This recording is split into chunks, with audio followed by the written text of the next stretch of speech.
চরিত্রহীন পুরুষ চেনার ৫টি উপায়। ১.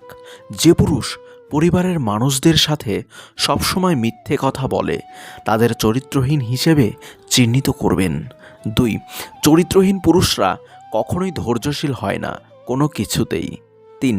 চরিত্রহীন পুরুষরা অল্পতে কোনোভাবে সন্তুষ্ট হয় না, তাদের অনেক কিছুর প্রয়োজন হয়। ৪. চরিত্রহীন পুরুষরা এমন সময় সুযোগ বুঝে কেটে পড়বে যখন আপনি অনেক বিপদে পড়বেন। ৫.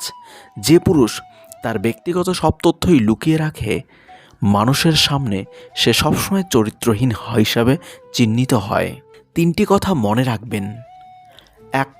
কখনো জবাব দেবেন না যখন রেগে থাকবেন। ২. কখনো প্রতিজ্ঞাবদ্ধ হবেন না যখন আনন্দে থাকবেন। ৩. কখনো কোনো সিদ্ধান্ত নেবেন না যখন দুঃখী থাকবেন। যে তোমার কাছে এসে অন্যের নিন্দা করে সে তো তোমার নিন্দাও অন্য কারো কাছে করবে। এমন ধরনের লোক থেকে নিজেকে যত দূরে রাখা যায় ততই মঙ্গল। বাবা কম দামি মোবাইল কিনে দিলে ছোট হবেন না।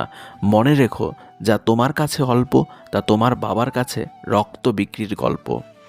মানুষ কানা খোড়া অন্ধ পঙ্গু হলেও তাকে নিয়ে সংসার করা যায়, কিন্তু যদি মানুষের চরিত্র খারাপ হয় তাহলে তাকে নিয়ে সংসার করা যায় না।